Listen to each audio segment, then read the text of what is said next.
Après, bien sûr, il y a des choses qui reviendront tout le temps. Il y a des choses qui disparaîtront. Les choses qui disparaîtront, en fait, sélection naturelle, paf, vous l'éliminerez de votre vie. Ou alors ils n'apparaîtront plus dans votre vie et vous attirez toutes les choses qui vous conviennent, toutes les choses que vous avez visualisées. Alors bien sûr, les choses qui viennent vers vous, que vous avez visualisées, ça peut être des choses bonnes, comme des choses parfois moins bonnes, enfin des choses que vous désirez moins. Par exemple, si vous vous focalisez sur la richesse, ben vous allez attirer quoi? La richesse. Si vous vous focalisez sur la pauvreté, ben qu'est-ce qu'il va y avoir? La pauvreté. Si vous vous focalisez sur la santé, vous aurez quoi? La santé. Si vous vous focalisez sur la maladie, qu'est-ce qu'il y aura? Je vous le donne en 1000, voilà, vous l'avez deviné, la maladie. Donc, et c'est pareil pour tout. Voilà. Je ne vais pas vous donner 3 milliards d'exemples. Bah, vous savez quoi? Je vais vous donner un autre exemple. C'est pareil pour l'amour. Si vous vous focalisez sur l'amour, eh ben vous attirez l'amour. Si vous vous focalisez sur la haine, vous attirez la haine. Mais attention, c'est un peu plus compliqué que ça. Pourquoi? Parce qu'il y a des gens qui sont persuadés qu'ils sont focalisés sur l'amour, la santé, l'argent, etc. Et en fait, quelles sont leurs attestations positives, quelles sont leurs affirmations positives, quelles sont leurs pensées prédominantes? C'est la peur de manquer d'argent, ou la recherche de l'argent, ou la peur d'être en bonne santé, ou la peur de manquer de santé, ou de... voilà, ça marche pour tout en fait. Qu'est-ce que ça veut dire? Qu'est-ce que je veux dire par là? Ça paraît bizarre. Je vais remettre de l'ordre dans tout, vous inquiétez pas. Ce que je veux dire par là, c'est que parfois, on pense qu'on dégage de bonnes énergies par rapport et de bonnes pensées par rapport à un sujet. Et en fait, non, c'est tout le contraire. Ça veut dire, l'argent, est-ce que tu l'aimes? Mais est-ce que tu l'aimes quand il est chez toi? Est-ce que tu l'aimes lorsqu'il est chez les autres? Est-ce que tu l'aimes lorsque tu le dépenses? Est-ce que tu l'aimes quand tu le gaspilles? Est-ce que tu l'aimes tellement que tu le gardes près de toi et tu deviens complètement radin? Ou est-ce que l'argent te rend complètement égoïste? Ou est-ce que l'argent te rend malhonnête? Ou est-ce que l'argent te rend honnête? Et après, c'est nous qui donnons une direction à tout ça. Et ce que je veux dire, c'est que celui qui est toujours en recherche d'argent, par exemple, eh ben, l'univers, en fait, c'est-à-dire que ce qui va attirer dans sa vie, la manière dont il va reprogrammer son cerveau, en fait, il va constamment être en recherche d'argent. Puisqu'en fait, comme il se focalise sur le fait de rechercher de l'argent tout le temps, eh ben, il va attirer dans sa vie que de la recherche d'argent. Mais si cette recherche d'argent est dans un truc qui, dans votre cerveau, est un truc positif, eh ben, vous allez chercher de l'argent, mais vous allez toujours chercher de l'argent en sachant que vous êtes déjà riche et que vous avez déjà beaucoup d'argent. Donc en fait, vous le faites naturellement. Mais si vous avez dans votre cœur le sentiment que vous êtes en recherche d'argent, mais que vous avez le sentiment encore plus profond que l'argent, c'est peut-être pas un truc bien, que c'est peut-être pas un truc que je mérite, ou c'est peut-être pas un truc qui est... voilà, qui est positif. L'argent, c'est peut-être mal, c'est peut-être... Il y a beaucoup de gens qui rendent l'argent très maléfique, très... Eh ben, vous serez constamment, toute votre vie, en recherche d'argent, mais en recherche d'argent que vous n'aurez pas, que vous n'arriverez pas à atteindre. Parce que vous êtes constamment dans les pensées négatives par rapport à l'argent. Vous avez honte d'en avoir, vous avez peur d'en avoir. C'est normal, mais c'est normal. Ceux qui n'ont pas été baignés dans l'argent depuis leur naissance, comme c'est mon cas, où voilà, je viens d'une famille vraiment moyenne, enfin moyenne financièrement, hein, je veux dire. Et en fait, être à la recherche d'argent, dans un sentiment de manque d'argent, eh ben, vous serez toute votre vie à la recherche d'un argent qui ne viendra jamais. Si vous êtes au contraire, si vous aimez l'argent et que vous voulez attirer l'argent dans votre vie, mais que pour vous l'argent c'est quelque chose de bien, c'est quelque chose d'utile, c'est quelque chose qui va vous permettre de réaliser des rêves et d'aider d'autres personnes à réaliser des rêves, etc., ou d'aider des personnes ou pour un but constructif par rapport à votre entourage ou par rapport à des associations, etc., et ben, l'argent finalement va devenir un but positif. Et moi je pense que c'est ça aussi qui va vous permettre en fait de développer des pensées positives par rapport à une discipline ou un domaine, etc. C'est en vous disant que vous allez faire cette chose-là, mais dans un but constructif, dans un but pour aider les autres par exemple, ou dans un but qui va vous aider vous-même déjà à vous sortir un petit peu de votre situation parfois difficile. Voilà, pour conseiller votre entourage à tous les niveaux, quoi, dans tous les domaines, au niveau des échanges, au niveau des discussions, au niveau des expériences, voilà, créer voilà, créer des rêves ensemble, aller jusqu'au bout de nos projets, que ce soit en couple, que ce soit avec des amis, Moi, je pense que c'est ça, en fait, qui m'a aidé à faire le vrai déclic, je pense.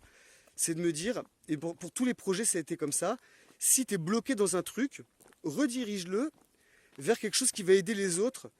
Et donc voilà, pour moi, c'est ça la solution. C'est ça qui va aider vos projets à prendre forme et vos rêves à se réaliser, etc.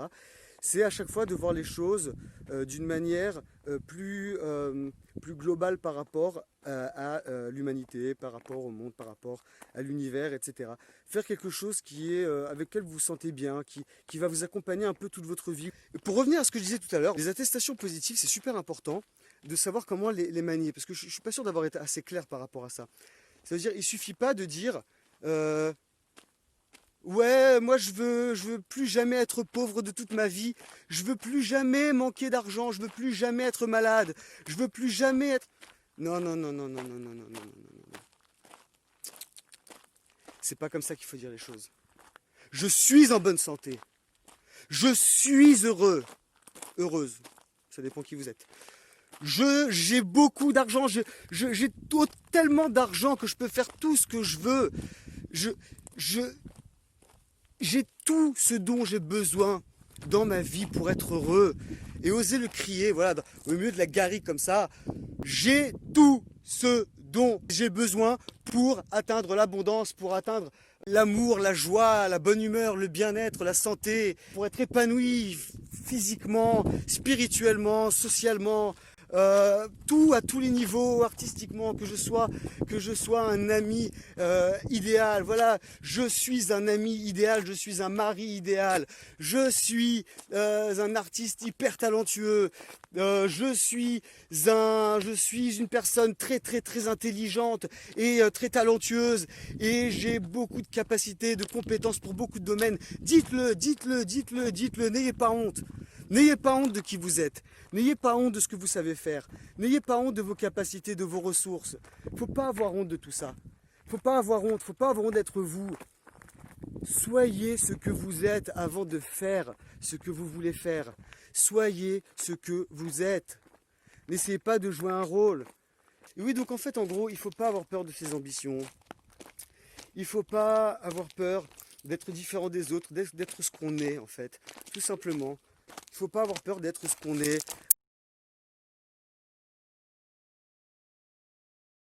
Alors, voyez, encore une fois, attestation positive, négative. Je ne fais pas assez de sport, par exemple. C'est pas top à dire ça, par exemple. Ou alors, j'aime pas mon corps, je me trouve un peu trop gros, machin, un truc comme ça. J'ai grossi ces derniers temps. Ça, c'est des trucs il faut bannir, quoi. Même en blaguant, parfois, il faut éviter. Ça veut dire...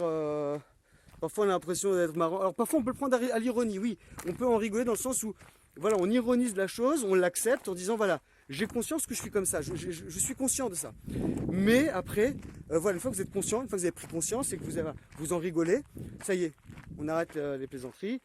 Si je me sens pas très bien dans mon corps, ou si je sens que je fais pas assez d'exercices physiques, etc., ou de choses qui me permettent de m'évader, ou d'échanger, ou de faire des choses enrichissantes, etc.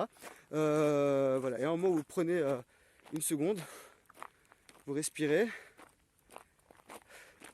et vous reprenez la phrase, et vous dites « Je suis un sportif ». Et là, d'ailleurs, je vais rentrer à la maison, je vais prendre mes chaussures de sport et je vais courir. Ou alors, si vous êtes déjà à la maison, ben non, encore plus simple, tout simplement, vous retournez à la maison en courant. Voilà. Si je veux devenir un bon coach, il faut que je montre l'exemple. Les meilleurs commandants de l'armée, les meilleurs généraux, c'est ceux qui montrent l'exemple, qui sont au front. Alors je vais rentrer comme ça à la maison, et puis voilà. Alors ce que je veux dire, je vais finir comme ça la vidéo. Essayez de voir à chaque fois les choses positives. exprimer les choses de façon positive. Par exemple, oh je vais jamais y arriver, oh je suis trop nul, oh qu'est-ce que je suis bête, ou alors oh mais je suis trop con. Ou des trucs comme ça, mais vous savez, comme dirait Lavoisier, rien ne se crée, rien ne se perd, tout se transforme. C'est un petit peu ça, hein. Tout ce qu'on dit, tout ce qu'on fait, tout se transforme en quelque chose. Donc il faut faire attention à ce qu'on dit. Je ne sais pas si vous avez vu sur Google, quand on tape par exemple je ne veux pas voir des araignées. Vous mettez sur Google, Google Images, Google Pictures. Je ne veux pas voir d'araignées. Qu'est-ce que vous allez voir dans les photos? Boum, des araignées. Voilà. Pourquoi? C'est comme ça. C'est comme ça qu'est fait la technologie. C'est comme ça qu'est fait aussi un petit peu le cerveau humain. Même beaucoup, je trouve. Et en fait, il y a votre cœur aussi, vos émotions.